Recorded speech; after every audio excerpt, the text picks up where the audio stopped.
जाऊंगी। मुझे आज किसी भी हालत में अपने घर जाना है। मेरा नाम अफसीन जहांगीर है, जोधपुर से हूँ। 900 किलोमीटर हम लोग आए हैं यहाँ पर। मैं 11 साल हो गए मेरी शादी को। वहाँ पर मम्मी पापा से मिलने आई थी।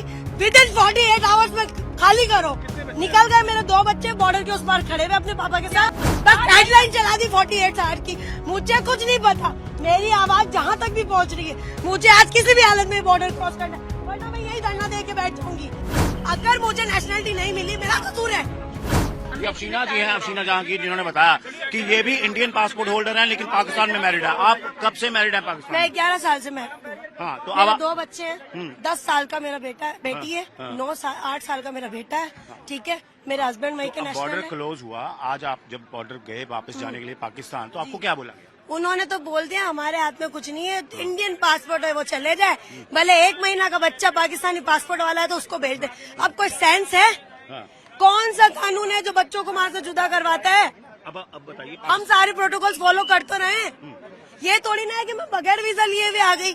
मेरा वीजा लगा हुआ है ना। कब आएगा भारत में? मैं भारत में आई थी, मैंने 16 तारीख को मार्च को बॉर्डर क्रॉस किया था। ठीक है, और मेरा 27 तारीख तक का बॉर्डर क्रॉस करने का था कि मैं चली जाऊंगी। आपको इसीलिए नहीं जाने दे रहे क्योंकि आपका इंडियन सिर्फ इंडियन पासपोर्ट है, उसके अलावा इनको कुछ भी नजर नहीं आ रहा। आपके पाकिस्तान में कौन कौन है? मेरे हस्बैंड है, मेरे बच्चे हैं, मेरा पूरे इन लॉज की फैमिली है। मैं सेपरेट रहती हूँ। 1.5 महीने से मेरे बच्चों को मेरे हस्बैंड कैरी कर रहे हैं। मुझे दमा की शिकायत है।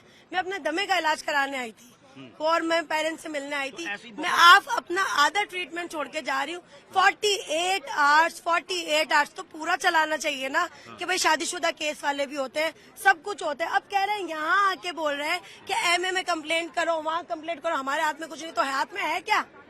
बताओ ना हमें भाई। क्या अपील करना चाहते हैं इंडियन कराची में रहने वाली हूँ मैं। तो आपको लगता है जिन लोगों ने ये टेररिस्ट अटैक किया उनकी वजह से आप लोगों को मुश्किल हुई? करता कोई है, बढ़ता कोई है, और टेररिस्ट अटैक करा उनको सख्त से सख्त सजा मिलने चाहिए, चाहे वो किसी भी धर्म का हो। उनसे मुझे कुछ लेना देना नहीं है। लेकिन इन सब के बीच में आम जनता क्यों सफर करे? आम जनता क्यों सफर करे? ये कोई तरीका थोड़ी ना हुआ है। करता कोई और है, भरता कोई और है। आपने इतनी दूर आके गेट पे कह दिया कि नहीं हो सकता, तो आप भी जाएं, अपने बच्चों को छोड़े। आप भी 900 से 1000 किलोमीटर, बसें नहीं मिल रही थी। हम लोगों के 1 से 1.5 लाख रुपए टिकटों में खराब हो गए भाई साहब। हाँ, मैं अकेली आई हूँ। क्यों? और सबसे मजे की बात ये, बच्चों को वीजा भी नहीं देते वहाँ से लाने में। क्यों?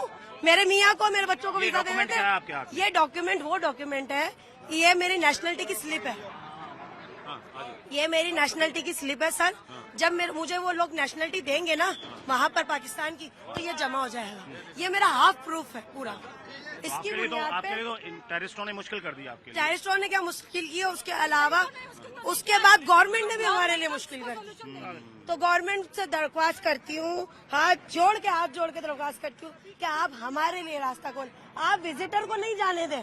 मैं कहती हूँ भले अभी विजिटर को नहीं जाने दें, लेकिन हमें तो जाने देना एटलीस्ट। तो आपने सुना किस तरह जो महिलाएं पाकिस्तान में मैरिड थी लेकिन उनके पास इंडियन पासपोर्ट थे, उनको वापस पाकिस्तान नहीं जाने दिया गया है और उनके हालात यही हैं कि वो अपील कर रही हैं कि उनको वापस जाने दिया जाए। अटारी बॉर्डर से कैमरा पर्सन गिरीश के साथ असीम बसी, आज तक। जैसे कि मैं सो रहा हूँ तो पिताजी को जगाना है मुझे, तो वो डायरेक्ट उठाने के बजाय, और हिंसा की परंपरा मेरे यहाँ नहीं थी सौभाग्य से, तो वो क्या करते थे कि उस कमरे में आ जाएंगे या बाहर से गुजरेंगे और चौपाई बोलेंगे, प्रात काल उठ गए रघुनाथा, मात पिता गुरु नावई माता। कभी कभी मैं गुस्से में उठ करके अरे पापा, चरण स्पर्श किया और सो गया। उनका अम्मत उठाना।